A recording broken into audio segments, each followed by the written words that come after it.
simplemente me interrumpen durante la conferencia que voy a realizar. Bueno, por ese tema de economía circular, vamos a iniciar con un pequeño contexto del COVID. Normalmente cuando hablamos de ese tema, se menciona sobre la problemática ambiental actual, pues, como lo que enfrentamos, por ejemplo, cambio climático, eutrofización, acidificación. Sin embargo, este momento se tiene bastante esta problemática por lo que estamos pasando ahora. Y entonces voy a dar una breve introducción o un breve concepto sobre cómo influye esto en la problemática actual. Por ejemplo, esto estoy basándome de una revista que se llama la serie EKLA de Coronavirus, Economía Circular y Nuevo Pacto Verde. Los primeros registros de una pandemia fueron en el siglo II después de Cristo, lo que se llamó la peste antonina. Generó más de 5 millones de fallecidos. Luego, alrededor de 1700 años duró el periodo preindustrial, y en esos años se registraron 7 pandemias, donde hubieron 320 millones de fallecidos. Sin embargo, vemos que desde el comienzo de la era industrial, hace 250 años, se han registrado 13 pandemias, 100 millones de fallecidos. Vemos de que ha aumentado 186% en solo un séptimo del tiempo. Entonces vemos de que algo está influenciando esta revolución industrial. Asimismo, no es algo nuevo que no se haya podido prever. Vemos que en el año 2015, Bill Gates en una de sus charlas TED mencionó que el mayor riesgo de catástrofe global que tenemos, si algo puede matar más de 10 millones de personas, no pueden ser las guerras, sino lo más probable es que sea un virus altamente infeccioso. Asimismo, la OMS, junto al Banco Mundial, en el Global Preparedness Monitoring Board, generaron un informe donde advertían que el mundo corre grave peligro de padecer epidemias o pandemias de alcance regional o mundial y de consecuencias devastadoras. Como vemos, no es algo de que no se haya previsto. Asimismo, uno de los datos de las últimas pandemias que hemos pasado, vemos que en el 2003 se padeció el SARS con 1000 fallecidos, y se tiene conocimiento de que fue ocasionado por un virus que se mutó de los simios. Asimismo, en el 2009 se generó el H1N1 con 200.000 fallecidos y una pérdida de 55 billones de dólares. Fue ocasionado por los cerdos. Ébola en el 2014, donde se tiene que fue ocasionado por murciélagos. En este momento el SARS-CoV-2 aún se está viendo si fue ocasionado por murciélagos o pangolines. Pero ¿cuál es la relación de esto? Que se habla de cómo influye la zoonosis y por qué se está generando. Unas posibles causas, que es lo que se está hablando últimamente, es que puede ser el cambio climático, aumento de población en las ciudades, que hace de que se pierda el hábitat natural de los animales, y aumento de viajes internacionales, que ha logrado de que esta pandemia en tan solo unos meses llegue a todo el mundo.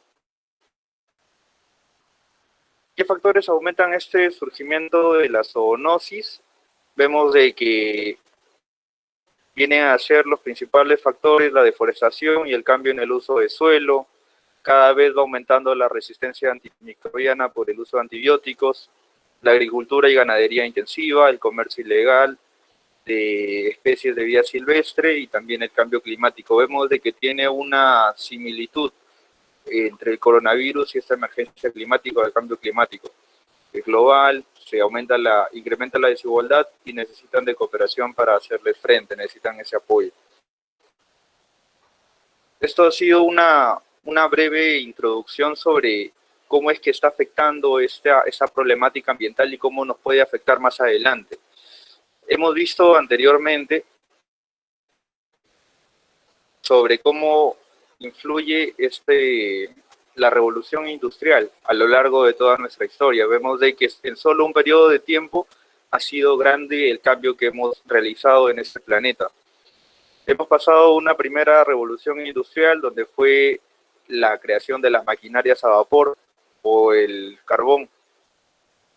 Luego se pasó a una segunda revolución industrial donde se empezó a usar la energía eléctrica y la producción en masa. Cada vez esas maquinarias eran más eficientes. Luego pasamos por una tercera revolución industrial donde se empezó a usar la automatización, se empezó a usar las computadoras y la electrónica. Hasta esas tres revoluciones industriales se generó también un término que espero de que varios lo conozcamos o si no que ya empezamos a conocerlo, que viene a ser la obsolescencia programada. No sé si lo habrán escuchado anteriormente. Este es un documental, debido al tiempo no lo voy a presentar, pero ahí les dejo el enlace que se llama Comprar, Tirar, Comprar. Es un documental donde nosotros vemos cómo desde el inicio de entre la primera y segunda revolución industrial se empezaron a crear los cárteles, pero no cárteles de drogas, sino cárteles de empresas. La primera consolidación de empresas para regular los precios fueron las empresas en la industria de las iluminarias, de los focos, donde se creó un dispositivo que puede durar bastantes tiempo, muchas horas de trabajo. Sin embargo, para que sea más comercial, para apoyar a un crecimiento económico de ese país, en ese país era Estados Unidos, concertaron las empresas e hicieron de que cada vez estos productos tengan menor tiempo de vida. Y no solo pasó con los focos, sino ya cada vez hicieron más productos similares que tengan una menor duración. También pasaron a los textiles.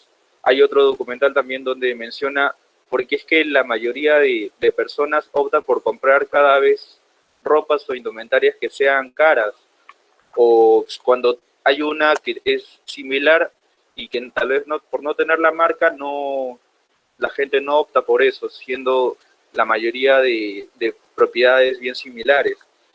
Aparte que cada vez también la ropa dura menos, ¿no? Cada vez es muy fácil de que alguien siga comprando cada vez más cosas.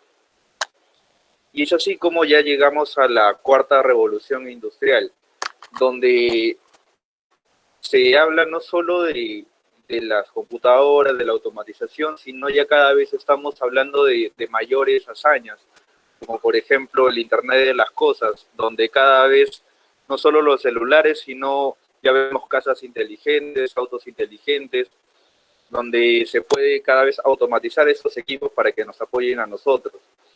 El Big Data, el blockchain u otros dispositivos que nos apoyan siempre para poder seguir desarrollándonos. Y es como vemos acá que la economía circular que vamos a hablar en un momento no tiene que estar alejada de esa revolución industrial. Por eso es que también se habla de economía circular 4.0, porque no puede haber un desarrollo, una economía circular si no incorporamos esa tecnología.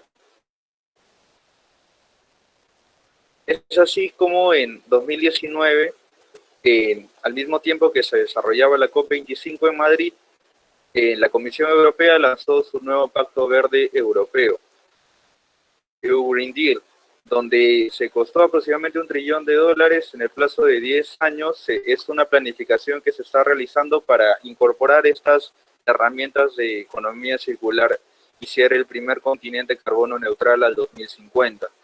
Tenía esta planificación la Comisión Europea. Sin embargo, debido a esta problemática global que estamos pasando, la misma Comisión Europea está proponiendo que se genere un nuevo pacto verde global, no solo Europa, sino también todo el planeta, lo cual va a generar una mayor oportunidad para los países y se está pidiendo de que esa recuperación económica sea mediante una transición hacia una economía circular baja en carbono.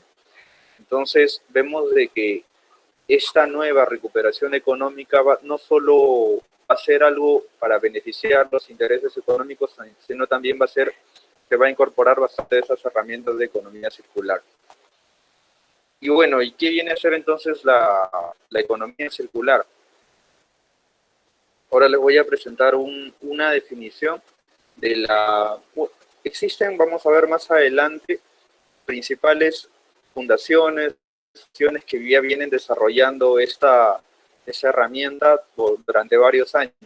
Una de ellas, la más conocida, es la Ellen MacArthur Foundation, que ha definido la economía circular, tiene bastantes empresas que viene apoyando, ha desarrollado métricas y vamos a ver ahora qué viene a hacer entonces. In the living world, there's no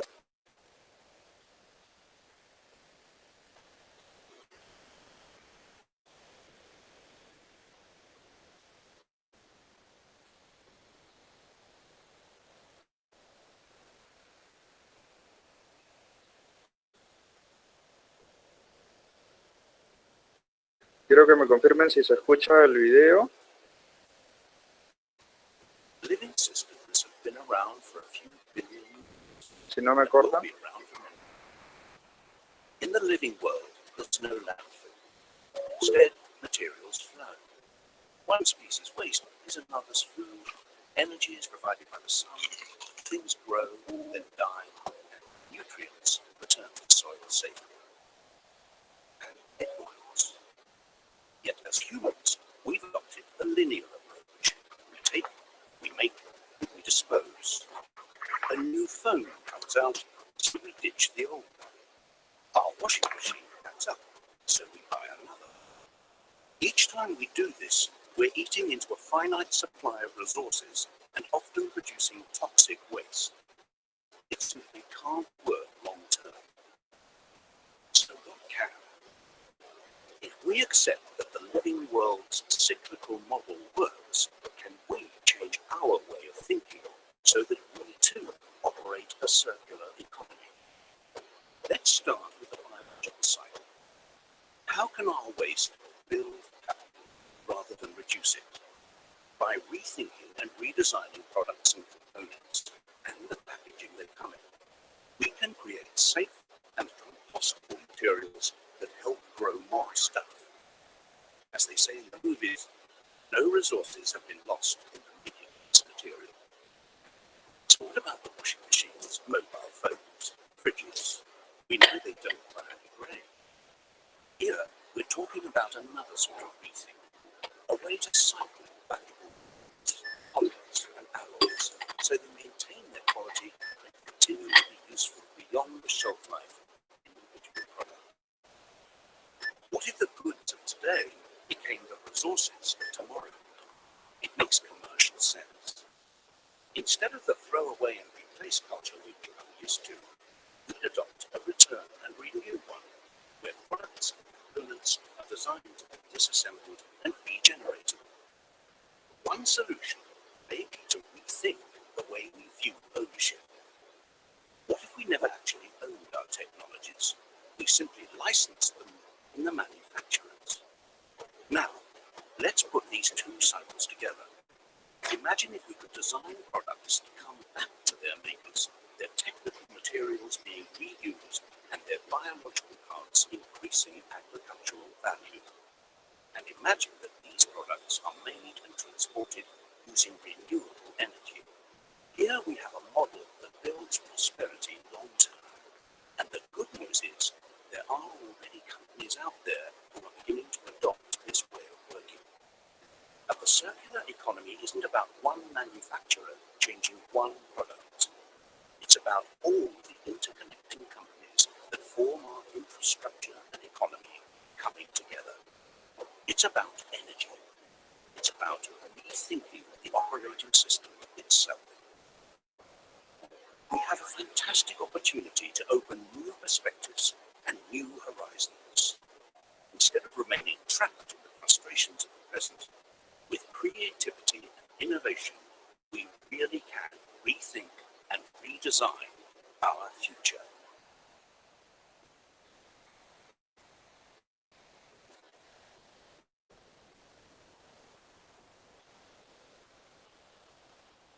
¿Qué tal? ¿Qué les pareció el video? Bueno,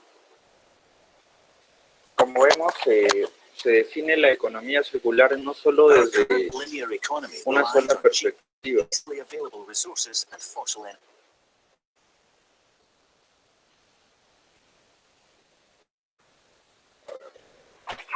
Como como les comentaba, no solo desde una sola perspectiva, sino desde el productor, sino también desde asociaciones de empresas, de las comunidades, de las ciudades. Y bueno, entonces, ¿qué es la economía circular como lo definió la Ellen MacArthur Foundation? Es una economía restauradora y regenerativa desde el diseño. Tiene como objetivo mantener productos y componentes y materiales en su mayor utilidad y valor en todo momento, distinguiendo, como hemos visto, entre estos ciclos tecnológicos y ciclos biológicos. Un esquema que vamos a ver más adelante. Primero, ¿cuál es este concepto entonces? Hemos escuchado anteriormente, inclusive hemos tenido cursos, me acuerdo, de ecoeficiencia, ¿no? ¿Qué viene a ser la ecoeficiencia? En un sentido vago tal vez de este término, lo que normalmente conocemos o venimos haciendo ya en el ámbito laboral es, por ejemplo, prácticas de coeficiencia que viene a ser prácticas de reducción de nuestro consumo de agua, de nuestro consumo de luz, de los residuos que generamos. Viene a ser entonces minimizar nuestro impacto negativo.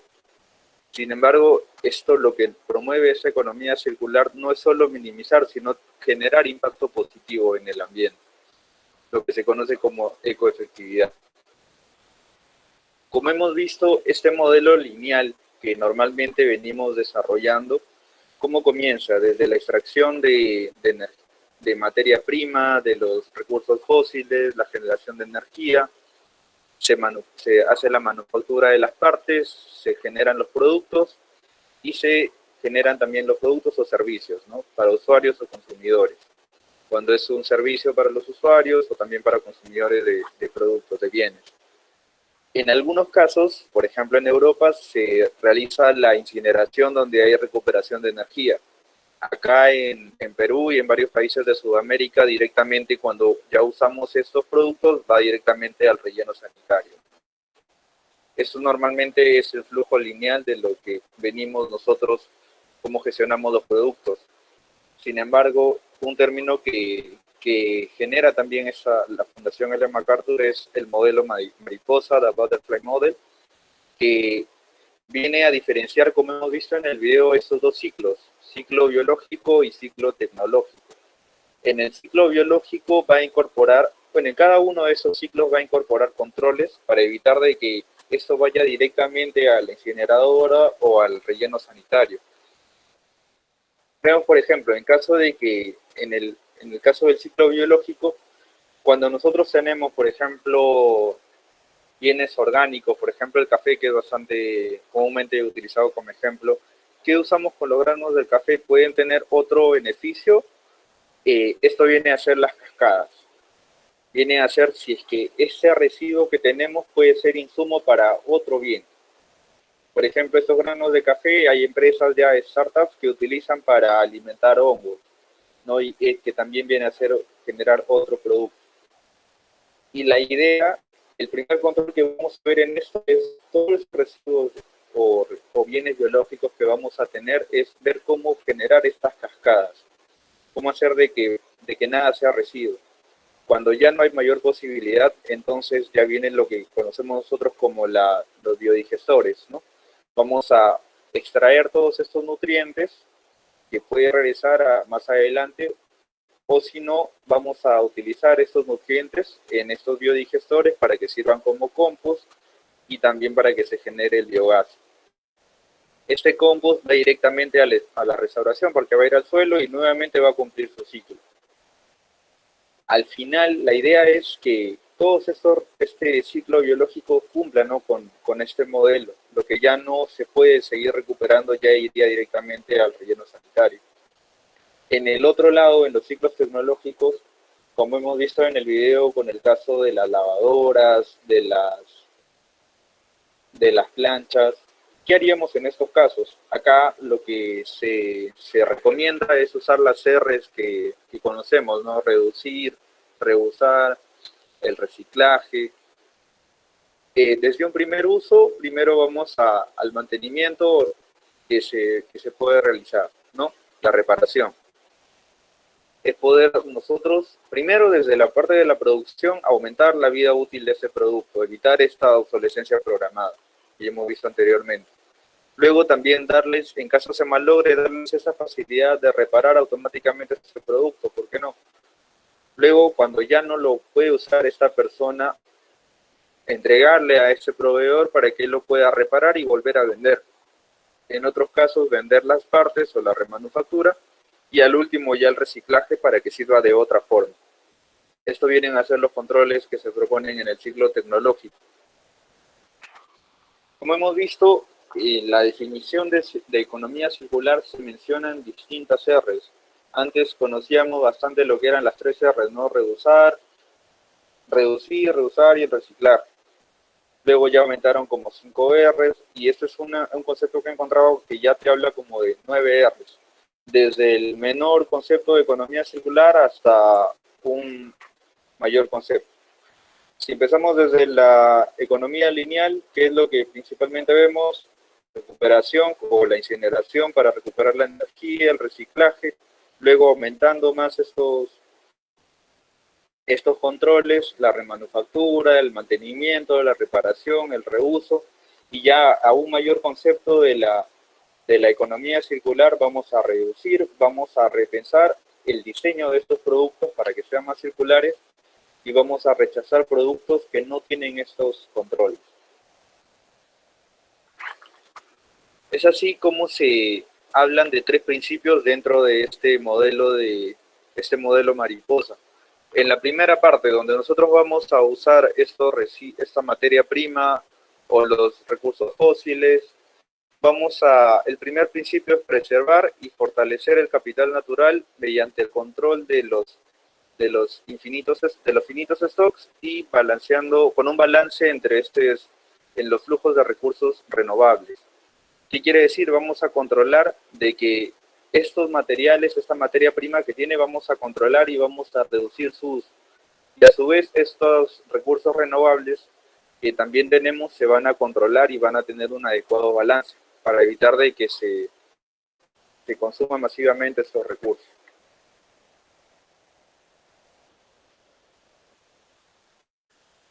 El segundo principio ya viene a hablarte de los controles en el punto medio, ¿no? Lo que nos habla es optimizar estos recursos, el rendimiento de estos recursos mediante la circulación de los productos. Que hemos visto acá, el uso de las cascadas, el uso de las R's, de los productos, componentes y materiales, y usarlos cada vez que cada uno de estos productos tenga la mayor utilidad. Como les comentaba acá, desde la parte de mantenimiento vamos a primero desarrollar productos que duren bastante. En caso se malogre algo, vamos a desarrollar que estos productos sean fáciles de reparar, que no sea necesario rechazarlos, sino tal vez comprando una pequeña parte ya podemos volver a utilizarlo. Y esto te pide que sea en los dos ciclos, ¿no? En el ciclo biológico y en el ciclo tecnológico. Y desde el tercer principio es fortalecer este sistema, esta efectividad del sistema, revelando los datos mediante la revelación de estos datos y cada vez diseñando cada vez fuera de externalidades negativas, mejorando nuestro diseño de los productos. Es así como este concepto de economía circular tiene o es antecedido de otros conceptos que no sé si ya habremos escuchado. Por ejemplo, la biomímesis es donde usamos la naturaleza como inspiración para el diseño. Por ejemplo, el uso de material biodegradable, lo que ya hemos visto, ¿no? Cómo es que la naturaleza tiene bastante tecnología natural que nosotros nos estamos inspirando. El uso de que los animales se puedan degradar naturalmente y sirvan inclusive como abono. O también nos hemos inspirado, por ejemplo, para crear los aviones, de la tecnología de las aves. Este concepto nos inspira a usar que la naturaleza ya tiene bastante tecnología para que nosotros nos inspiremos de eso. Economía azul, colaboración local para la competitividad de nuevos negocios. Es algo de que actualmente se está viendo que es bastante importante. No es bueno para una economía depender bastante de recursos que vienen de otros países o recursos importados. Lo que promueve esto es que en una localidad se generen los recursos necesarios para una población. Y claro que con estos controles biológicos que hemos visto. La economía circular, como hemos visto, incluye esta tecnología digital. Promueve también este uso. Como hablamos, no se puede hablar de economía circular sin esta cuarta revolución industrial. También vamos a hablar de un adecuado modelo de negocios y cooperación entre distintas partes. Esto a C2C es Cradle to Cradle, o de la cuna a la cuna en español. Es un concepto que se centra a nivel del producto. Y a su vez también es una certificación. Hay una certificación que se llama Cradle to Cradle, que te promueve a ti como productor de desarrollo de productos que tú uses materiales que sean biodegradables o naturales o que no generen impactos al ambiente, que uses energías renovables. También se impacta en el modelo de negocios. Vamos a ver más adelante también cómo es que se llega a eso. Y economía de base biológica es conducido para fortalecer la eficiencia en el uso de biomasa, para comida, alimento para animales, energía química y combustibles. Ahora vamos a evaluar. Por ejemplo, como les comentaba, esta certificación o este concepto de Cradle to Cradle se desarrolla más a nivel de producto y organización. La economía circular te menciona que también necesita esta organización, pero también se enfoca a nivel de sistema. Porque hemos visto de que no es solo los productos, sino también las empresas, la colaboración entre las empresas y las ciudades. Y esta es una de las charlas que he estado viendo en estos días, de cómo tenía anteriormente este concepto de economía circular, no solo en el antiguo Perú, sino también en otros países, como en India, que también se usaba bastante ese concepto de cuidar la naturaleza y de aprovechar esta tecnología que ellos tienen, ¿no? Que era parte de la filosofía de vida. Esa ha sido una breve introducción de lo que es economía circular y ahora voy a hablar de 4 conceptos que nos va a servir a nosotros como si es que tenemos alguna idea o algún proyecto para desarrollar y para implementar esas mejoras de economía circular. Primero, ¿cómo empezamos nosotros? Si queremos iniciar como una startup, por ejemplo, primero debemos de identificar qué queremos hacer, ¿no? ¿Qué desafío ambiental vamos a afrontar? Y luego de esto vamos a ver cómo lo podemos hacer, si el Estado nos apoya, qué habilidades debo de tener, qué políticas o mediante qué estrategia, cómo voy a modelar mi negocio. Esto vamos a aprender acá. Luego de esto les voy a comentar sobre una herramienta, una breve introducción, porque esto también es un curso amplio sobre análisis de ciclo de vida y una breve introducción sobre modelamiento basado en agentes. Esto es parte de un curso que llevé online en una universidad de Holanda. Les recomiendo también llevarlo. Aprovechen esos tiempos de cuarentena donde hay bastante información que se está propagando. Lo primero, ingeniería en sistemas circulares. ¿Qué viene a ser esta actual aplicación de conocimientos científicos, técnicos, ambientales, económicos, sociales y prácticos para la construcción de la economía circular? Como les dije, con esto nosotros vamos a saber qué podemos hacer. Primero, ¿qué desafío podemos afrontar? Hay desafíos de cambio climático, como hemos visto, los residuos, los plásticos, la acidificación. Vamos a ver qué podemos afrontar. A esto tenemos que realizar el Science Thinking o pensamiento sistémico. Que si ya hemos visto, ya han tenido algunos cursos de sistemas de gestión, se usa bastante esto, porque con eso tú vas a desarrollar cuál es tu flujo, qué procesos vas a abarcar, cuáles son los objetivos, tus alcances. Es necesario para saber y para poder definir este desafío. A esto también vamos a evaluar dos controles para medir esa circularidad, que es el análisis de flujo de materiales y cuantificación de la circularidad, como vemos por ejemplo. En este pensamiento sistémico, que viene a ser es la forma de ver y hablar sobre la realidad, lo que nos ayuda a entender mejor y trabajar con sistemas para influir la calidad de vida. Como les digo, con esto nosotros tenemos que definir cuál es nuestro alcance y nuestro objetivo. Primero, definir qué desafío ambiental o qué desafío para la economía circular vamos a abarcar y cuál es nuestro objetivo. Por ejemplo, si vamos a afrontar este desafío de los plásticos, ¿cuál sería lo que vamos a afrontar es encontrar una solución para estos residuos de plásticos? ¿Cuál es el objetivo? Desarrollar un sistema de reciclaje de botellas limpios, ¿no? Y en esto tenemos que abarcar cuál o qué tipo de esto, en qué proceso vamos a abarcar nosotros.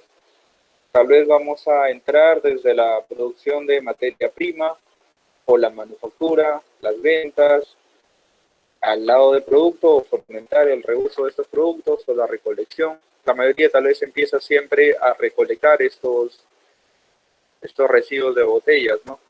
O también quieres abarcar desde la recolección de los residuos. Entonces siempre tienes que tener un límite de tu sistema.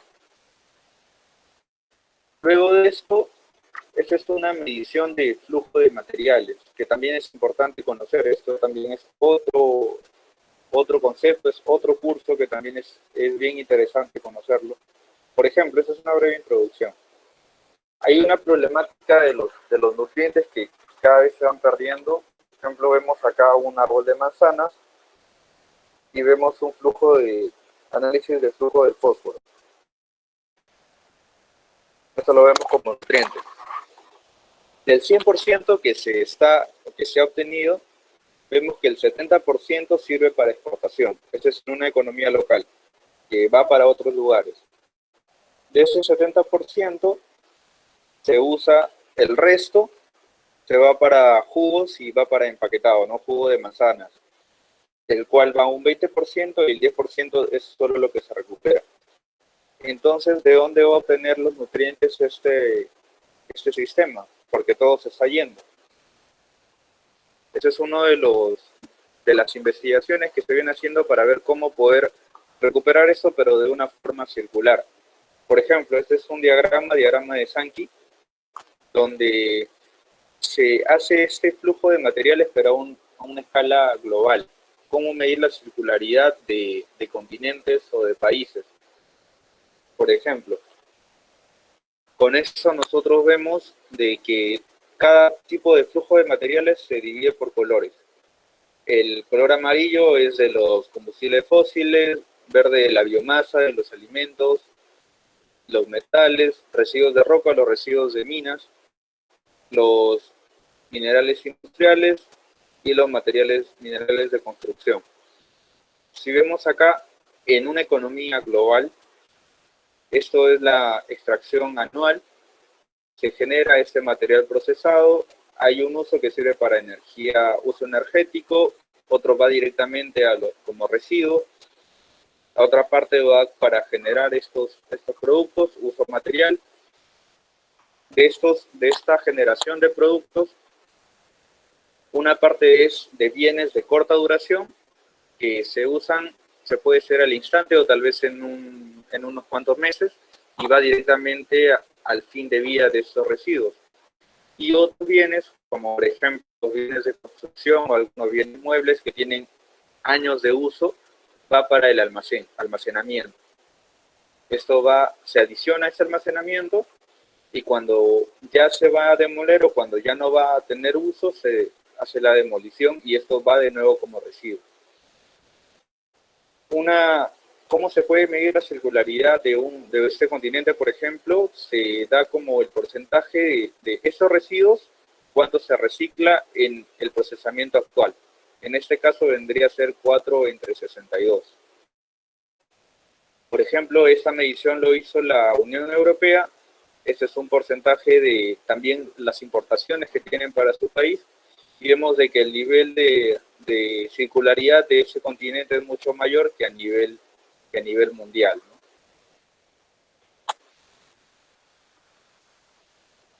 Otra de las mediciones que se pueden realizar, para eso, como les comenté, existen distintas métricas de circularidad. Otra de las mediciones, por ejemplo, vemos este envase, es de residuos de huevos, una caja para donde se venden los huevos. Si consideramos de que esto es completamente reciclable, a veces nosotros hemos ido a comprar a los centros comerciales, vemos que lo venden así y encima tiene una etiqueta No, esa etiqueta es de papel plastificado, tiene tinta. Existen distintas medidas de cómo nosotros poder medir la circularidad. Una forma puede ser con el peso, mediante el peso, también mediante el costo económico. Por ejemplo, si nosotros consideramos de que el peso es una adecuada medida, si pesamos esto, por ejemplo, puede tener 19 gramos y la etiqueta solo 1 gramo. Y esto lo llevamos a porcentaje, entonces vemos que tiene de circularidad un 95%, si no me equivoco. En cambio, si lo llevamos al lado económico, supongamos de que este cartón cuesta un 50 céntimos y la etiqueta también cuesta 50 céntimos. Entonces tendría de circularidad un 50%. Vemos que es mucho la variación entre un enfoque u otro. Es por eso de que si entramos más en este tema, vemos de que van a haber infinitos sistemas de medición. Como vemos, y no solo para circularidad, sino para certificarse. Existen distintas organizaciones que desarrollan sus propios sistemas de medición, no solo de productos, sino también de empresas. Por ejemplo, una de ellas es Sistema B, que ahora voy a mostrarles.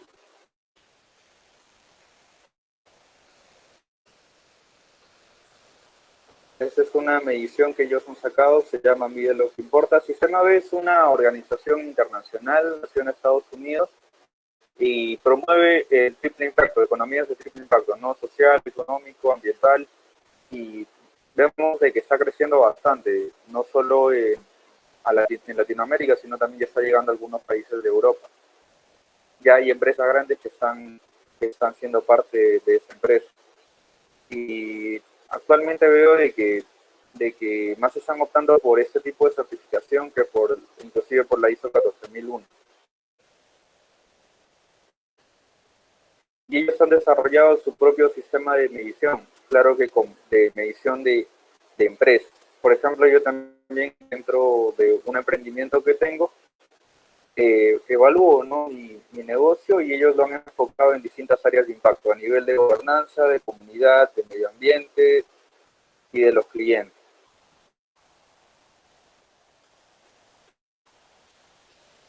Mediante un enfoque de cuestionarios donde generas todos los datos, ellos también hacen una adecuada evaluación.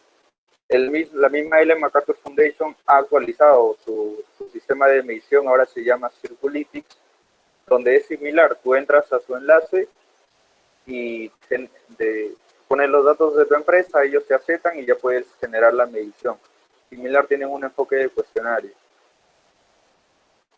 Entonces vemos de que los sistemas de medición son amplios y dependiendo de qué organización o quién es la que quieres que te apoye o quieres asociarte, vas a utilizar ese sistema de medición.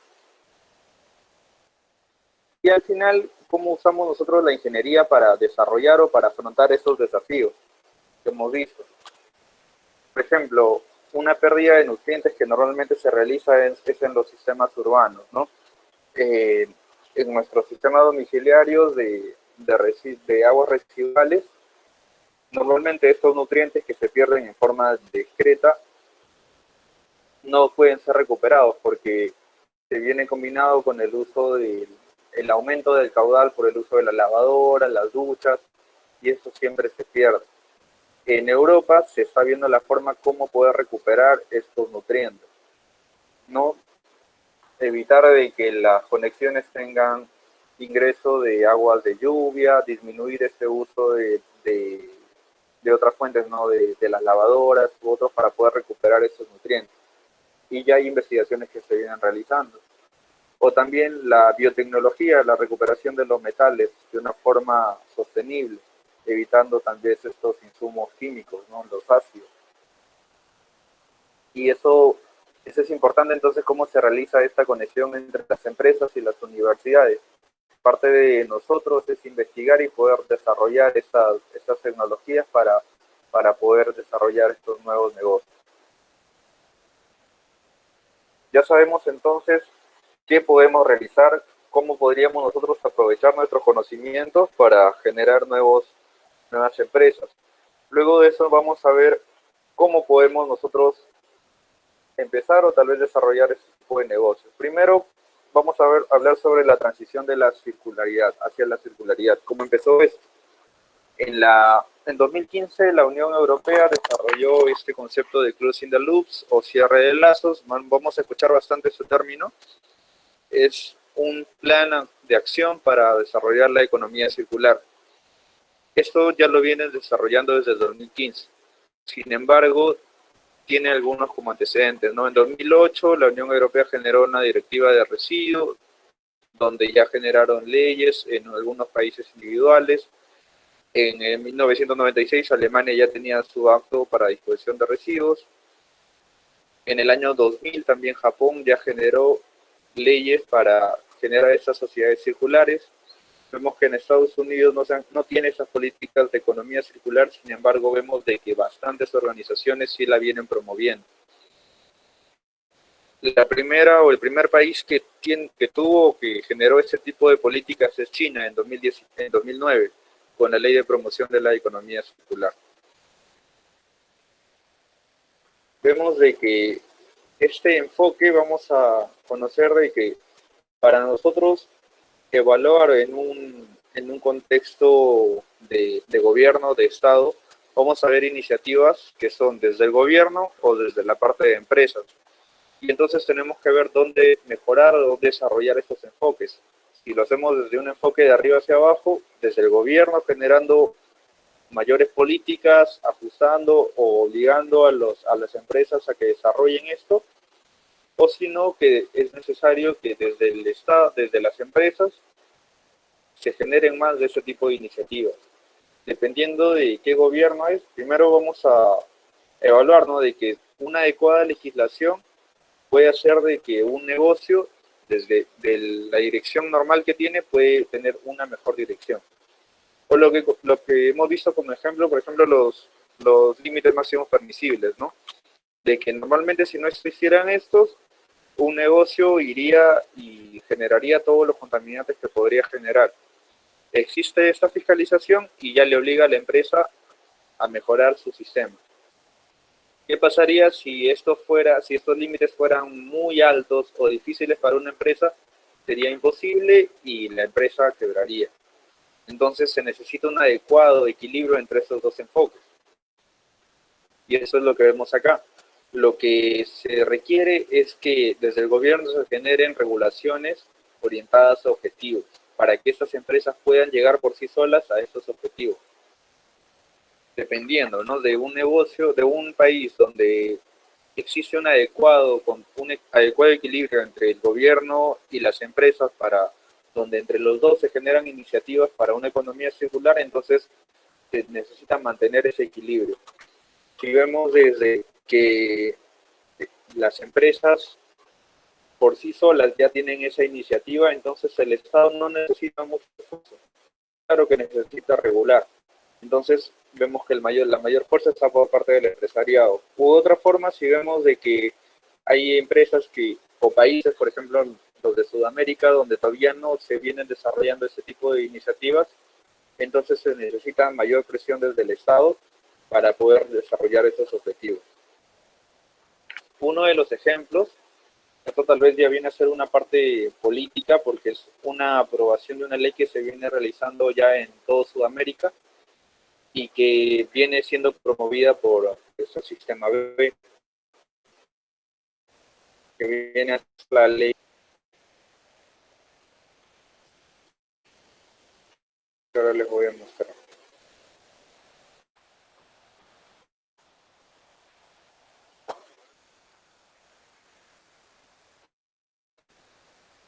Como les comenté, el sistema B tiene sus sedes en distintos países de Latinoamérica. Está en Perú, en Brasil, en Uruguay, en Argentina, en Chile. Y varios de estos están promoviendo esta aprobación de esta ley de sociedades B, que ahora vamos a ver de qué trata. En varios países ya se vienen aprobando. Primero vamos a ver de qué trata, qué es la ley B.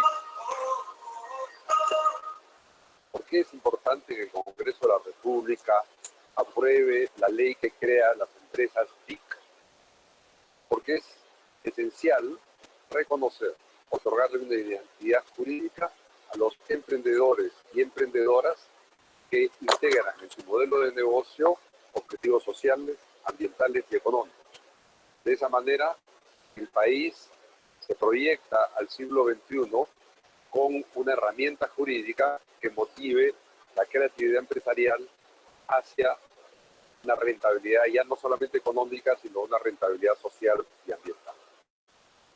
Nuestro rol es articular organizaciones y acciones para incrementar la resiliencia y la competitividad del país ante el desafío del cambio climático. La Ley BIC lo que hace es promover empresas que tienen la capacidad de incrementar el bienestar de la sociedad y asegurar la sostenibilidad del país ante estos desafíos globales. En Simba, que viene de Sin Basura, promovemos el desarrollo sostenible fomentando la economía circular aplicada a la economía, en colaboración con recicladores y empresas del sector. Estamos apoyando la ley BIC porque creemos que motivará a otros a poner un granito de arena y sumarse a este movimiento. Un movimiento donde nada sobra, pero especialmente donde nadie sobra. El reconocimiento que nos brinda la ley BIC va a permitir que más empresarios puedan replicar nuestro modelo de negocio, así como Residear, que brinda un acceso digno y justo a objetos para personas con poco presupuesto.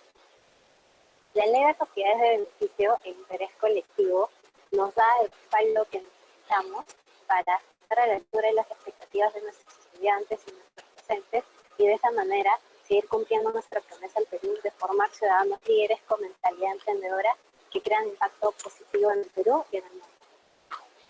Con esta ley, nuestro propósito como empresa se reconoce legalmente y esto nos permitirá seguir abriendo nuestros camiones. Avancemos con nuestros sueños, un país más igualitario y solidario a través de las convergencias. Con la ley BIC no solo serán visibles las acciones positivas que hacemos para el Perú, sino que además nos motivará a reportar de manera transparente la contribución que hacemos al cuidado del agua.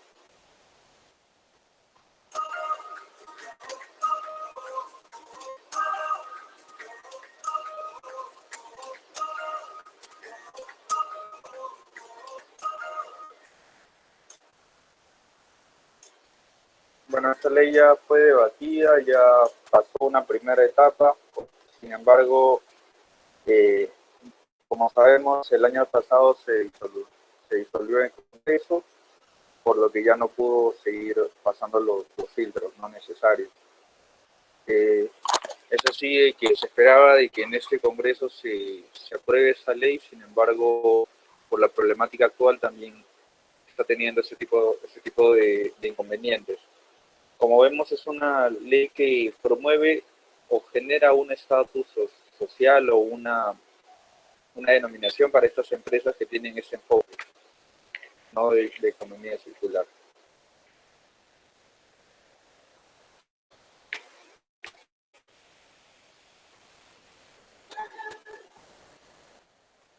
Siguiendo, normalmente en un negocio o un emprendimiento siempre va a tener este tipo de niveles.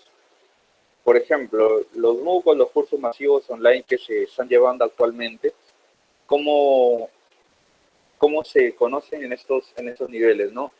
Que aprovechan las tecnologías globalizadas o las tecnologías online globalizadas para nosotros poder llevar estos cursos.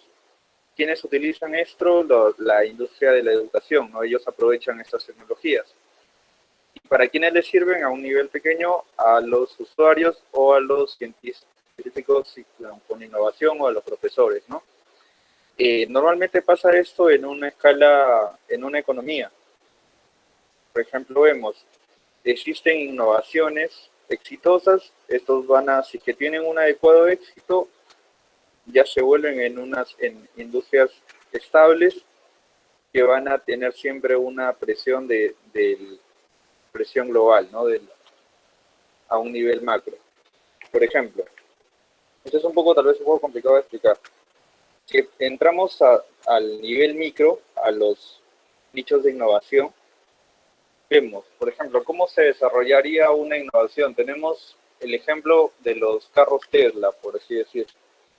ellos iniciaron con esta idea de desarrollar vehículos eléctricos donde ya no se generen ese consumo de los combustibles fósiles, y salía desde Research and Development, desarrollo e investigación. Se generaron estos prototipos, se utilizó la tecnología y se lanzó al mercado. Normalmente sigue este proceso. Luego, pero ¿qué pasó? Había momentos en los que no se veía que era viable económicamente. ¿Por qué? Porque en un nivel medio, un nivel meso, la gente ya está acostumbrada, o la industria de los automóviles ya está acostumbrada a usar estos automóviles a combustible. Los otros pueden ser tal vez muy caros. Entonces, no había esta conexión entre este mercado nuevo y esta industria de automóviles. Pero ¿qué pasó? Debido a esta presión con el nivel macro, con el nivel ya globalizado, por ejemplo, se generaron esas tendencias de sostenibilidad, donde había cada vez mayor presión de las personas por estas nuevas tecnologías. Eso hizo de que se genere, como vemos, un crack, una rotura, y este tipo de productos ganó impacto para que la gente pueda utilizar este tipo de productos. Es así como se desarrollan cada vez estos nuevos productos. Va a esperar de que cada vez haya una mayor presión por parte de las personas, por la sociedad, para poder nosotros desarrollar o consumir más de esos productos sostenibles. Como vemos acá, ¿no? A nivel de producto, también se puede evaluar el nivel del proceso, una compañía, se evalúa también la sinergia entre estas empresas, a nivel de regímenes o a nivel industrial, que es lo que vemos acá a nivel meso, y a nivel macro es la sociedad. Por ejemplo, uno de los mayores presiones que vemos acá son los objetivos de desarrollo sostenible. Debido a esto es de que cada vez se genera mayor conciencia de parte de la población para poder lograr estas metas. ¿Cómo nosotros podemos implementar esto dentro de nuestro sistema, dentro de nuestra cadena de suministros? Eso también es un tema aparte de implementación de cadena de suministro circular.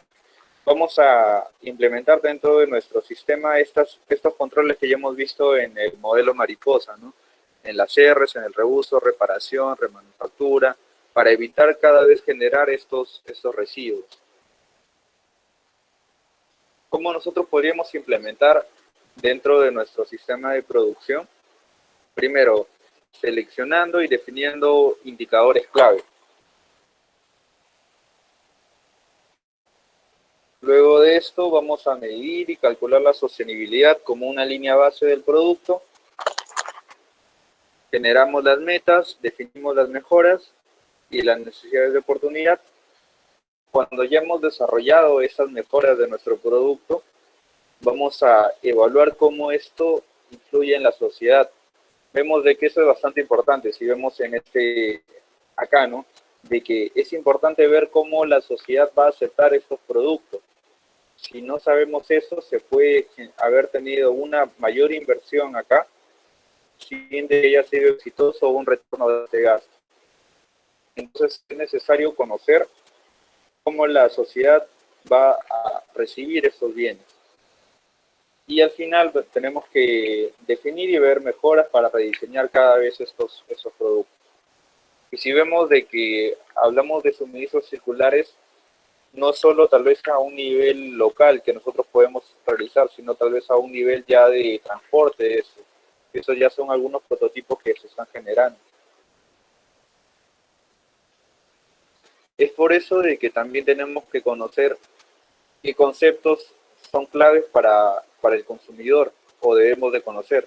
Minimalismo, por ejemplo, generar bienes de que sean tal vez con lo menos posible puede ser algo bueno para el consumidor. Por ejemplo, esos son hospedajes en Europa donde se genera estas casas en lugares de bosques con una comodidad normal, pero que el consumidor puede aprovechar por la naturaleza. O también usar productos como la flexibilidad, como usar vestimenta que se puede usar de distintas formas, multifocalidad, el uso de estas mochilas que no solo sirve para cargar tus cosas, sino también para cargar celulares porque tiene paneles solares. Atracción por el placer, generar productos que también sean visualmente agradables, ¿no? Como estos carros Tesla. Dentro del modelamiento de negocios, ya hemos visto cómo va a ser nuestra cadena de suministros, dentro de un nivel de mercado también cómo podemos hacer.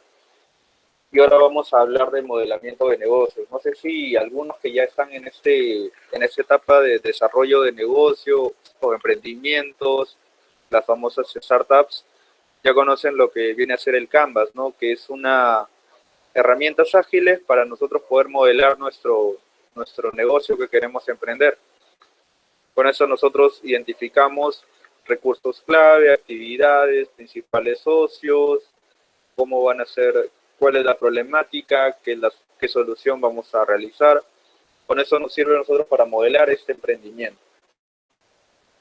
O una forma de cómo se conecta este Canvas con la economía circular es este modelo de pescado, donde te habla de que estos recursos, por ejemplo, recursos clave en el lado de costos, actividades clave, socios clave, siempre van a ser de una forma circular porque también vamos a evaluar de que esto también sea siempre volver a evaluarse, ¿no? Un último modelamiento o un último modelo de este tipo de negocios es la montaña de valor. Esto vamos a ver bastante. Se tiene el producto en 3 fases: preuso, uso y posuso. Normalmente, cuando nosotros desde el enfoque lineal, como ya hemos visto, se usan las materias primas, se manufactura, se desarrolla el producto, se vende, luego el usuario lo tiene y al final lo dispone y se tira. Si vamos desde el enfoque circular, entonces la idea es generar estas cascadas para evitar de que esto vaya hasta el final. Entonces vamos a reusar, redistribuir, remanufactura o el reciclaje. Y para eso vemos en cada una de estas etapas qué es lo que podemos hacer. En la etapa de preuso, el diseño circular. En la etapa de uso, vamos a diseñar estos productos para que tengan un uso adecuado, un uso óptimo. O las acciones de reparación, de mantenimiento. En la etapa ya de desecho de ese producto, vamos a ver de que pueda ser recuperado. Y en una cuarta etapa se habla del networking, ¿no? De las conexiones con demás empresas. Lo que es residuo para mí puede ser una materia prima para otra persona. ¿Qué organizaciones, como ya hemos visto, si estamos acá en Perú y que tenemos esta idea de negocios que podríamos desarrollar, en la misma universidad ya hay iniciativas o hay organizaciones que nos pueden ayudar? Como se habla de Startup Perú, en la UNI también ya hay Startup Uni, el mismo Fab Lab que conecta con esta industria 4.0. Fulbright también está en la UNI. A nivel nacional también ya hablamos de CUNAM, de Innovate, son organizaciones que nos ayudan a nosotros a obtener y a ganar concursos, a obtener financiamiento. Y hay inclusive muchas más organizaciones, aparte también, como les comenté, ya hay certificadoras, la misma Sistema B, y entramos dentro del mundo de la moda, también se habla de la Asociación de Moda Sostenible del Perú, a un nivel internacional, y tal vez la más conocida es la Ellen MacArthur Foundation, que está en Londres. Y también está Circular Economy Club, que también está en Londres, y es una asociación de profesionales que se desarrollan a compartir información, cursos sobre estos conocimientos. Creo que ya voy a terminar, aunque aún me falta. Bueno, voy a ir cada vez más rápido. Como conocemos, en este siglo XXI se necesita cada vez más tipos de conocimientos. Conocimientos o habilidades de vida, como es la productividad, el liderazgo, habilidades sociales. En el lado amarillo, que es el pensamiento crítico, la creatividad, la colaboración. Si hablamos de una cuarta revolución industrial, también se necesitan estos conocimientos de informática, tecnología, programación. Y el lado verde también la conciencia ambiental, de la salud, la cívica, que también es importante. Bueno, hasta acá viene a ser la definición de economía circular y algunos conceptos de cómo nosotros podemos lograr y desarrollar estos productos. Eso acá de análisis de ciclo de vida ya es algo más, es un tema aparte, sin embargo voy a hacer una breve introducción. Esto nos puede servir a nosotros para poder medir este desarrollo, estos impactos ambientales de nuestros productos. Normalmente se enfoca a impactos ambientales. También ya te habla de análisis de ciclo de vida social y también económico, así que se quiere ver desde todo el enfoque de sostenibilidad. La definición es etapas consecutivas, de ciclo de vida, etapas consecutivas e interrelacionadas de un sistema de productos desde la adquisición de materia prima o de su generación a partir de recursos naturales hasta la disposición final. Y el análisis del ciclo de vida es la recopilación y evaluación de entradas y salidas y los impactos ambientales potenciales de un sistema de producto a través de su ciclo de vida. Como vemos acá, existen distintos enfoques. Si se acuerdan los que les comenté del concepto de cradle to cradle o de la cuna a la cuna, es acá donde se puede observar mejor. Normalmente en una industria vemos de que tiene este ciclo, ¿no? Desde el uso de materia prima, lo que ya hemos hablado. Si nosotros vamos a tener este enfoque de economía circular, vemos de que de la cuna viene a ser desde la obtención de materia prima. Normalmente algunos procesos que se evalúan en esa cadena es de la cuna a la puerta, o evaluar solo un proceso. De la cuna a la tumba viene a ser obtener ese proceso hasta la disposición final. De la cuna a la cuna, cradle to cradle, viene a ser este enfoque de circularidad.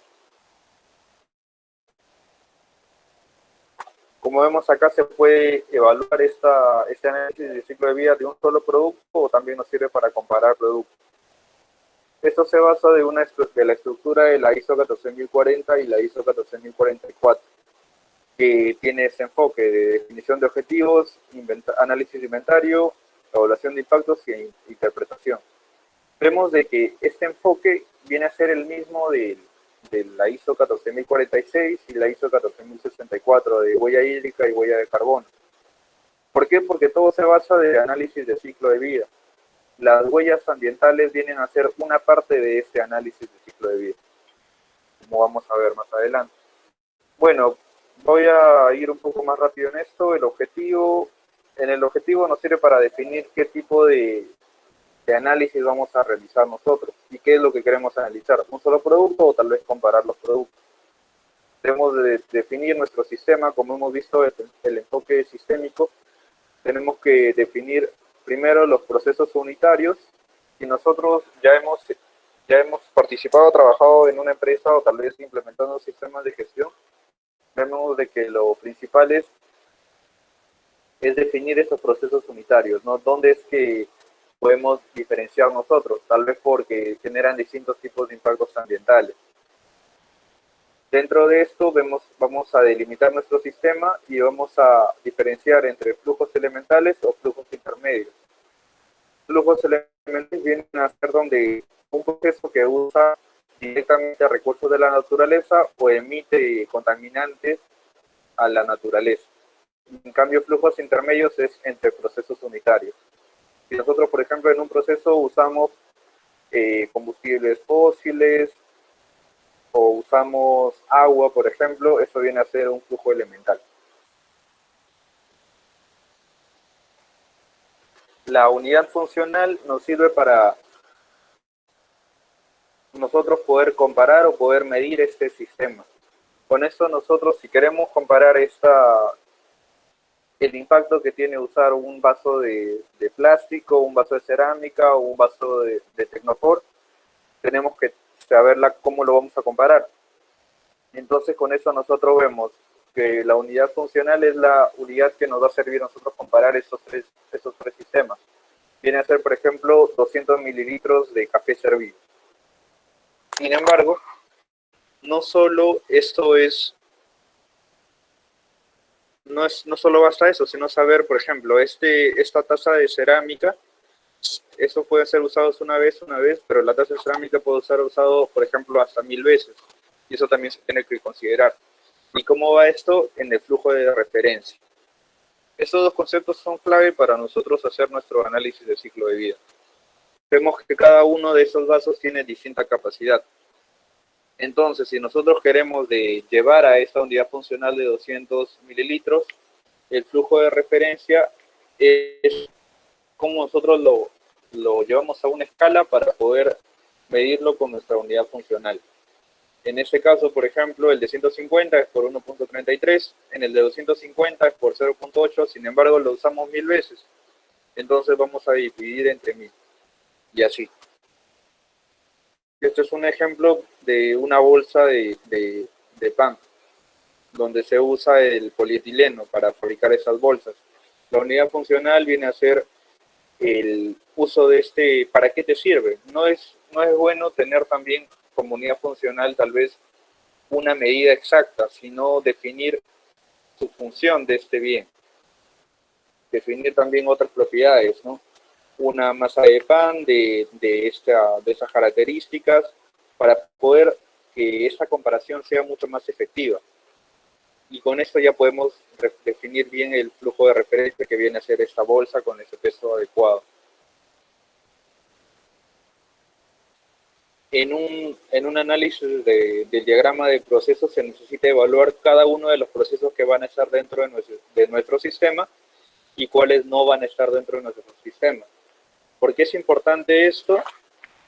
Porque si nosotros no lo delimitáramos, el análisis se vuelve infinito y no podríamos obtener adecuadamente toda la información.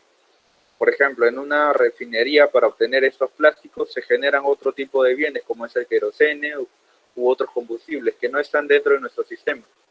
Entonces esto se delimita.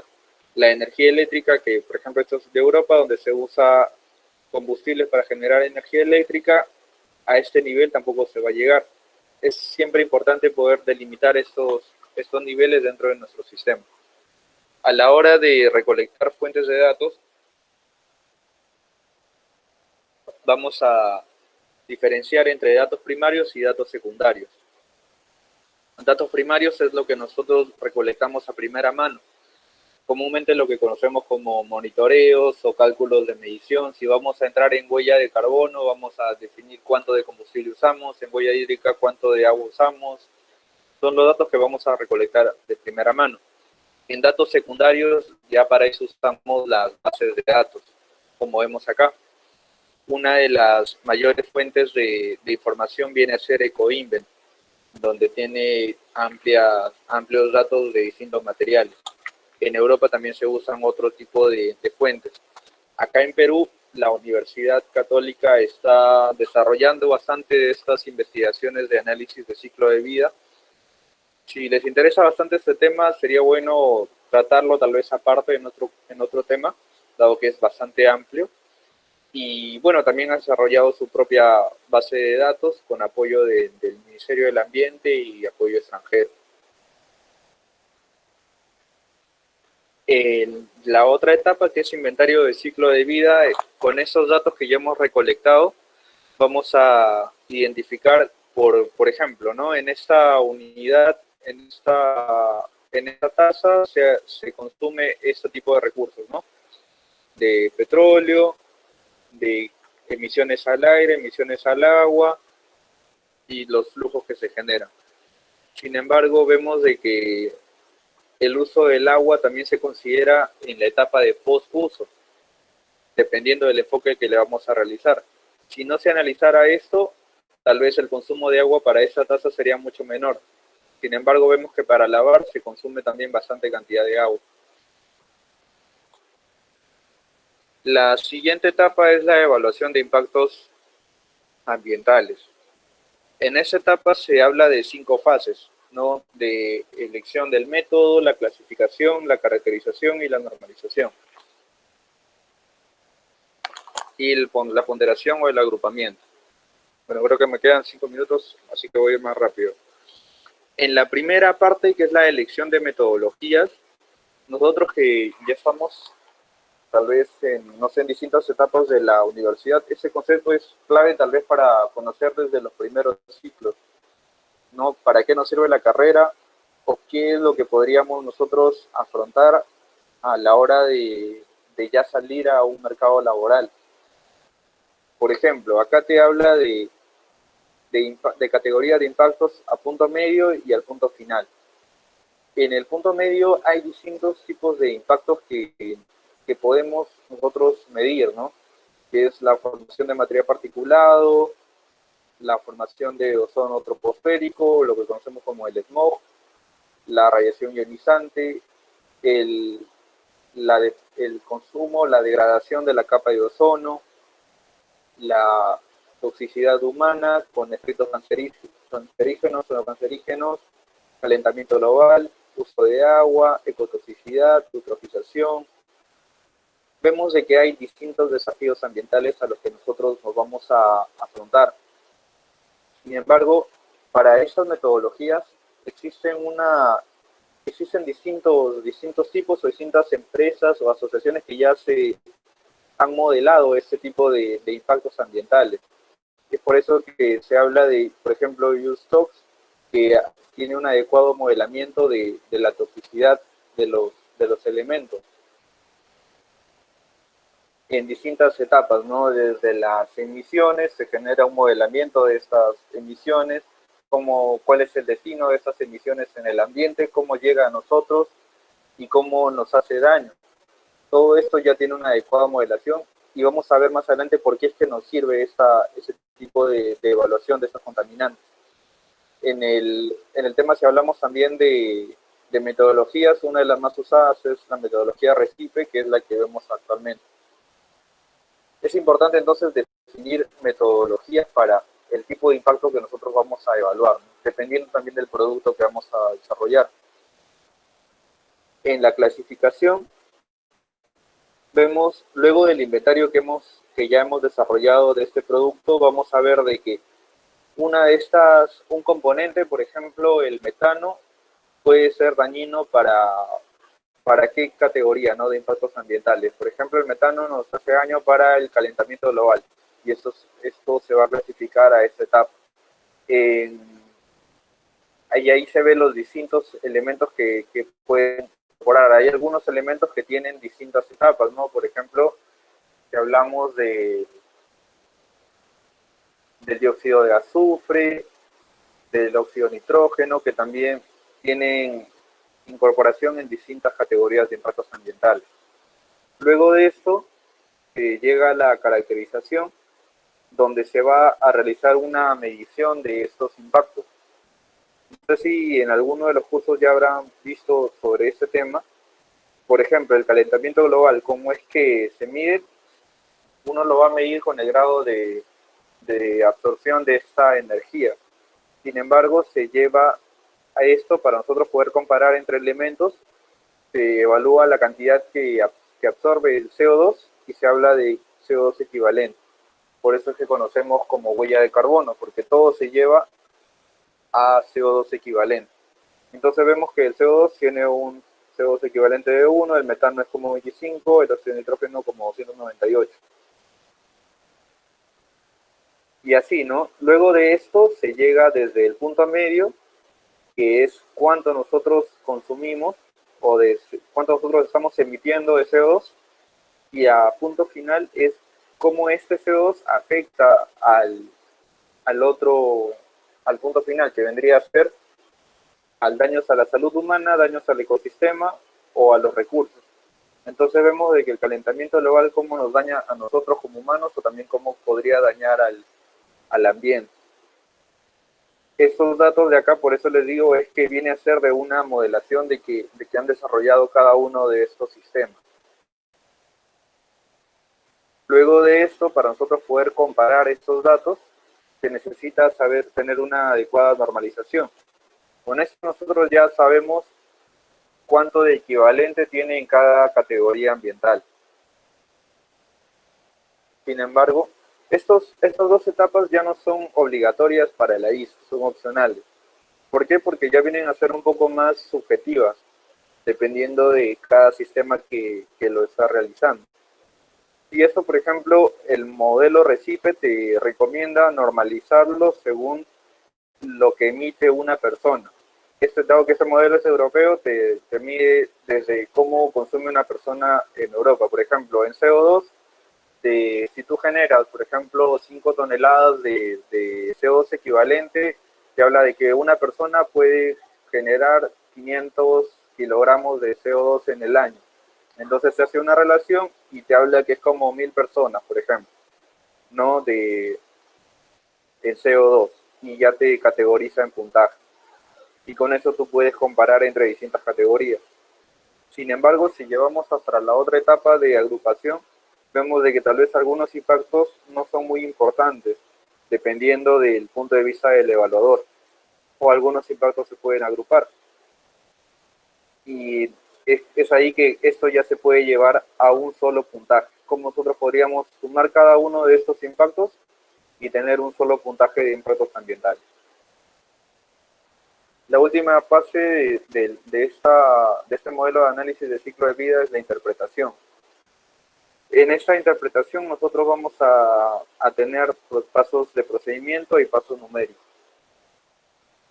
En los pasos de procedimiento, primero nosotros vamos a evaluar de que los datos han sido correctos, ¿no? Una evaluación de consistencia, de dónde se han obtenido los datos, si se han obtenido de primera mano o de inventario de datos, también la antigüedad de los datos que estamos nosotros recolectando, también saber de dónde han sido obtenidos, dado que la mayoría de bases de datos, por ejemplo, son en Europa y nosotros estamos en Sudamérica, existe bastante incertidumbre en estos datos. Todo esto se va a evaluar acá. También una evaluación de integridad, o si está correctamente completo nuestro sistema, no si es exhaustivo o no. Eso también se presta si nosotros vamos a usar esta evaluación para poder que nos sirva como una estrategia de mercado, esto es importante porque va a ver si que nuestra medición es correcta y adecuada. Y eso depende de quién lo realiza, ¿no? Entonces vamos a evaluar de que la persona sí ha hecho una adecuada medición. Luego una evaluación numérica, con esto nosotros, o un análisis de contribución, nosotros vemos qué impacto es el más importante y si reduciendo esto se puede reducir considerablemente nuestros impactos ambientales. Entonces es importante saber hacer ese análisis para poder desarrollar las estrategias. Un análisis de incertidumbre es lo que ya se genera tal vez en un paso más avanzado. Con esto nosotros vemos de que cada recolección de datos tiene una cierta incertidumbre. ¿Por qué? Como les digo, si agarramos de bases de datos, esas pueden ser localizadas en otros países. Las mismas metodologías tienen sus propias incertidumbres porque, por ejemplo, si hablamos de metano, tiene una menor duración pero un mayor impacto. Hablamos de 20 años, a diferencia del CO2. Normalmente la metodología te dice que la evaluación lo tienes que tener a 100 años. Entonces ahí es donde se genera esta incertidumbre. Esto es un tema que también sería bueno analizarlo. Y entonces la idea es hacer esta evaluación y tener con cuánto de incertidumbre y cuánto es la desviación estándar de nuestro resultado que vamos a obtener. Y la segunda es un análisis de perturbación o de sensibilidad. Nosotros vamos a ver con un pequeño cambio en algunas variables cuál tiene mayor influencia que otro, que también nos sirve para poder evaluar y desarrollar estrategias en nuestros resultados.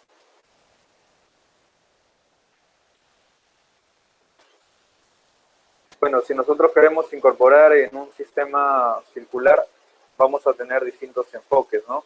También nos habla eso la ISO 14000. Existen, por ejemplo, procesos donde se generan distintos productos. También existen, por ejemplo, si vamos a hablar del reciclaje, qué tanto de los impactos ya no van a ser parte de la cadena de producción porque se van a recuperar.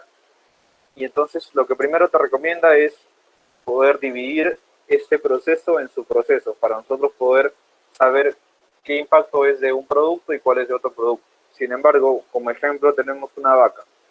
Esta vaca genera carne y también genera leche. es tal vez imposible nosotros poder definir cuánto de los impactos corresponden de la vaca para generar carne y cuánto para generar leche. Entonces te recomienda usar este otro sistema que es la expansión. Vamos a usar otro animal que solo genera carne y ya no genera leche. Vamos a expandir el sistema y vamos a evaluar cuánto de estos impactos tiene este animal. De esto lo podemos restar y ya sabemos cuánto de los impactos solo correspondería a la leche. Vendría a ser una de las posibles soluciones. Al final, cuando ya no podemos nosotros aplicar estas dos primeras recomendaciones, se habla de este término que es allocation o asignación. Con eso nosotros primero te recomienda utilizar propiedades físicas. Por ejemplo, el peso. ¿No? Cuánto de peso tiene esta leche, cuánto de la carne genera, y con eso se puede dividir los impactos ambientales. Al último, si no podemos nosotros utilizar propiedades físicas, lo que se recomienda ya es utilizar los valores económicos, como vemos tal vez más adelante. Por ejemplo, ¿no? La carne que genera esa vaca va a costar 250 euros. El kilo de la leche que está generando está 35 centavos de euros. En toda su vida la vaca ha generado 10.000 kilogramos de leche. Entonces, toda la leche se ha vendido a 3.500 euros. Vemos de que mayor porcentaje, un 93% corresponde a la leche y un 7% corresponde a la carne. Es así como nosotros podríamos dividir qué impactos corresponden a la leche y qué impactos corresponden a la carne. En las diferencias de análisis de ciclo de vida vemos dos grandes diferencias. Análisis de ciclo de vida atribucionales, que corresponden a evaluaciones de un mismo sistema, donde no vamos a evaluar nosotros cambios en el sistema, sino solo vamos a describirlo. Este tipo de enfoque lo vamos a utilizar para análisis de ciclo de vida que no tienen una mayor precedencia tal vez en el mercado, donde tal vez dentro de una propia empresa, si queremos ir para generar estrategias internas. El análisis de ciclo de vida consecuencial o consecuente ya te sirve para generar mayores cambios a un nivel global o de estado. Por ejemplo, evaluar cuál es la consecuencia de, en vez de usar este alimento, usar otro. Y esto ya se habla de distintos pasos, ¿no? Que es un análisis mucho más complejo. Bueno, el modelamiento basado en agentes ya lo voy a pasar rápidamente, mejor con un ejemplo, ¿no? El resumen de esto es que, como les comenté, la sociedad también tiene es otro sistema complejo que nos ayuda a nosotros a evaluar el grado de éxito tal vez de las estrategias que nosotros vamos a desarrollar. Vemos de que el sistema o la sociedad influye en bastantes personas, distintas perspectivas. Las personas, los procesos de interacción que tienen entre ellos, la estructura y también la tecnología en la que hay en ese lugar. Y vemos que entre ellos interaccionan. Vamos a ver de que va a depender de las mismas personas, del entorno, cómo están ellos en ese lugar, cómo sincronizan estas personas, cómo interaccionan tal vez entre grupos o cómo se desenvuelven ellos entre sus grupos. Por ejemplo, para hacerles un poco más fácil este entendimiento, acá tengo un ejemplo ya para terminar.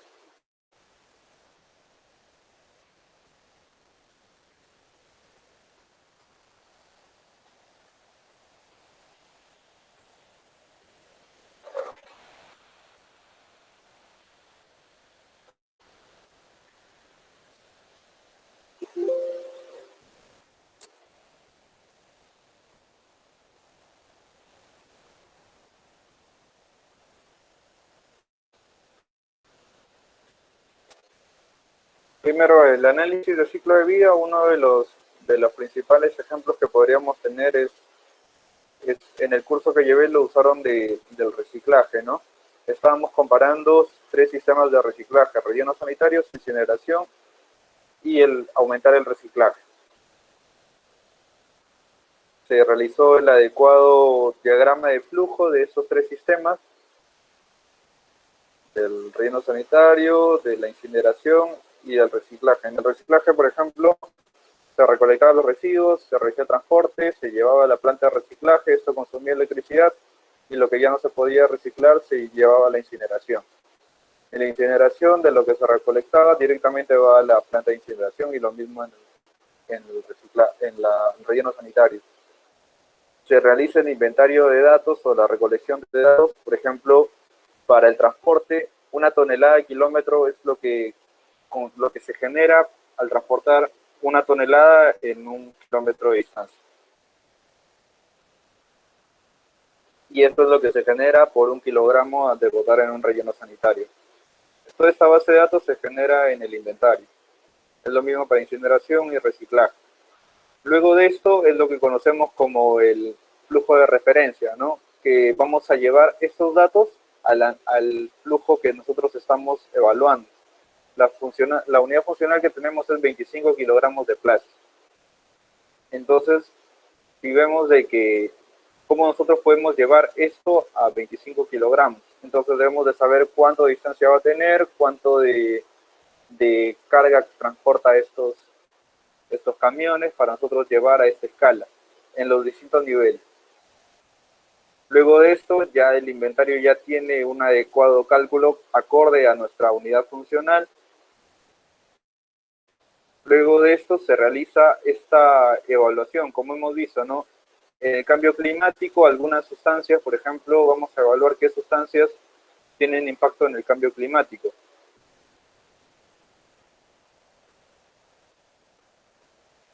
Vemos que están los CFCs, el dióxido de carbono, esto es el potencial de cambio climático o los CO2 equivalentes, en el caso de carbono es 1, y eso es lo que se ha generado, ¿no? Todo esto para llevar a un valor adecuado. Lo mismo con los demás tipos de impactos ambientales. Estos ya son otros datos de tablas de caracterización según cada tipo de impacto ambiental. Como ven, esta categoría de impactos ambientales es dependiendo del producto o dependiendo del criterio del investigador. Acá solo se evaluó cambio climático, agotamiento de la capa de ozono, toxicidad humana y estos datos, ¿no? Consumo de recursos. Entonces, como resultado ya tenemos esto que ya se ha normalizado. Ya se ha utilizado datos para poder comparar.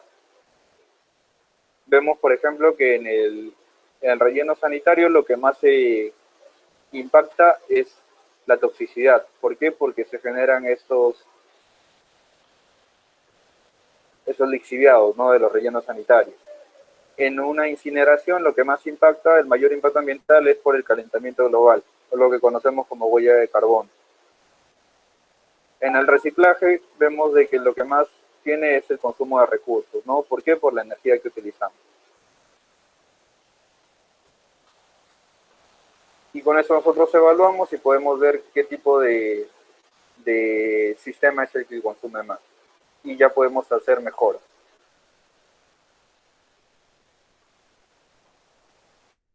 Y eso viene a ser un ejemplo rápido de lo que vendría a ser el modelamiento basado en agentes. Esto es un análisis que se realizó en una ciudad, por ejemplo en la ciudad de Ámsterdam.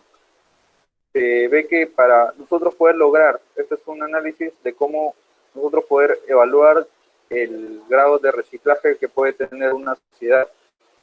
Vemos de que influyen distintos factores. Influye en este caso el porcentaje de separación, cómo son los vecindarios, si son casas separadas o si son edificios, el nivel de educación, de alta educación o baja educación, también qué tantos turistas hay en ese lugar, que eso también influye bastante, el porcentaje de separación. Vemos distintas ciudades con distintas propiedades, ¿no? Por ejemplo, acá hay mayor gente educada, menor gente con poca educación, pocos turistas, mayores casas, mayores edificios, y así vemos distintas ciudades con distintas propiedades. Entonces, este es un análisis, esa es otra ciencia que también se necesita conocer más, porque es ciencias sociales y de modelamiento, ¿no?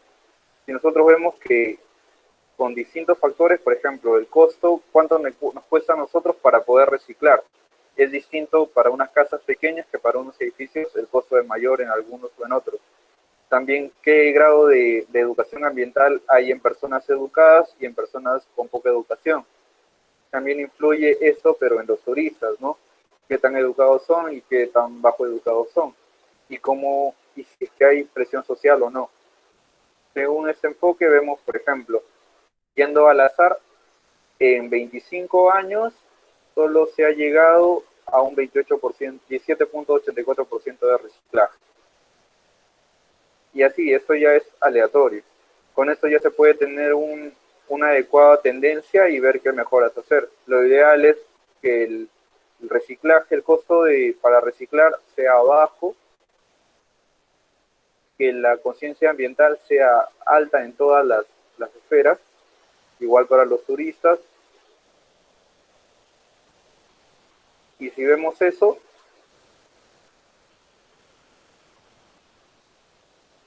veríamos de que el reciclaje o el porcentaje de reciclaje sería muy rápido, ¿no? En solo un año y 3 meses ya tenemos un 100% de reciclaje. Claro que esto es imposible, pero es ahí donde nosotros podemos evaluar o generar tendencias, ¿no? Cómo poder disminuir ese costo de reciclaje y cómo poder aumentar la concienciación ambiental. Y también la política que influye bastante. Bueno, esto viene a ser un resumen de lo que es economía circular, análisis de ciclo de vida. Espero que les haya interesado y si tienen preguntas, estoy para sus comentarios. Agradezco a Adella por la invitación. Yo también fui parte de Adella desde los inicios, así que me genera bastante buenos recuerdos. Y la idea es que de parte de la universidad se genere ese tipo de conocimiento. Sería grandioso poder desarrollar institutos o el grado de investigación que viene realizando, por ejemplo, la Católica, ¿no? Donde ya se está desarrollando bastantes investigaciones y tesis, y sería interesante poder desarrollar esto en la misma universidad. Muchas gracias.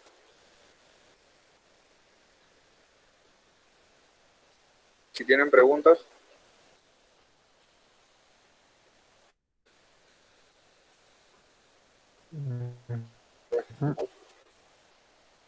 Sí, este, bueno, muchísimas gracias. En primer lugar, felicitar al ingeniero Alejandro Rodríguez por esta gran ponencia, en la cual englobó, bueno, bastantes temas, ¿no? Más allá de la economía circular, inició un poco con el contexto de la pandemia, la influencia de la revolución, los modelos, hasta los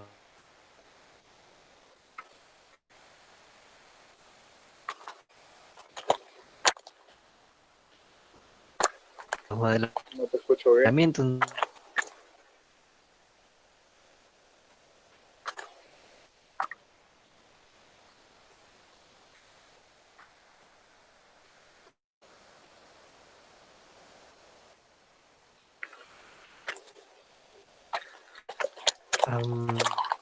¿Me escuchó? No, no. No sé si está mal mi audio. Hola.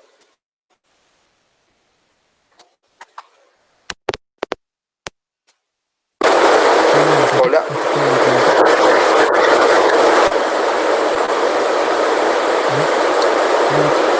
No se te escucha.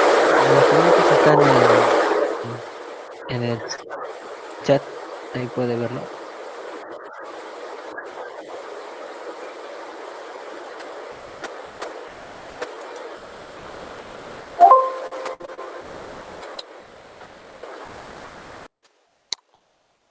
Hola. Creo que hay un Ya. problema con Ahora el sí, micrófono. lo escucho bien. Ya, sí escucho bien. Bueno, la pregunta... ¿Sí? Ahora sí se escucha, Genial. ahora sí se escucha. Bueno, entonces, respondiendo a lo que menciona Cristian, ¿cuáles serían los principales indicadores que deberíamos usar para medir la efectividad de la implementación de economía circular en una empresa? Como le comenté, ese es un tema que ahorita estoy llevando también un curso online que la misma Ellen MacArthur ha generado para varias personas en todo el mundo. Ellos están lanzando esta plataforma que se llama Circulytics. Yo entendería de que siendo ellos los que promueven bastante estas herramientas de economía circular, sería bueno usar su metodología. Sin embargo, depende de la estrategia de la empresa. Hay distintas certificadoras que tienen su propio sistema de medición. Como les comenté, el sistema B, la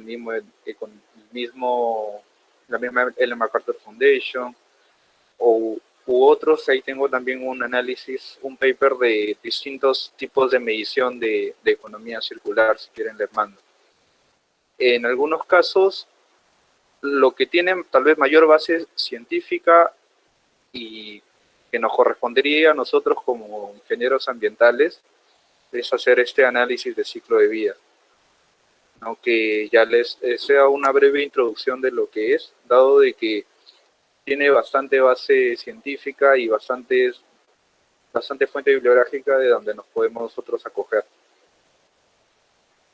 En el otro, la pregunta de Carla, ¿qué institución o entidad recomiendas para poder profundizar en el tema? La que les comento, entren a la página de Ellen MacArthur Foundation. Claro que está todo en inglés, sería bueno de que todos dominemos ese idioma, porque ahí hay la mayor información que he encontrado sobre ese curso está en inglés. Esa institución es la que, si entran en su página web, te habla de economía circular en distintas industrias. Así que sería bueno poder entrar a esa página, y también hay cursos online. Por ejemplo, he llevado yo en EDX, donde es gratis, y ahí tenemos distintos cursos sobre economía circular. No sé si habrá más preguntas.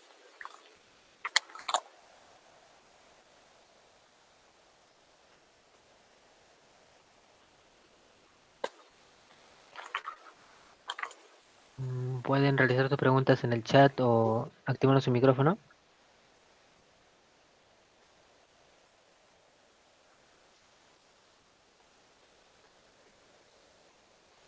Bueno, parece que ya no hay más preguntas. No sé, alguien... No...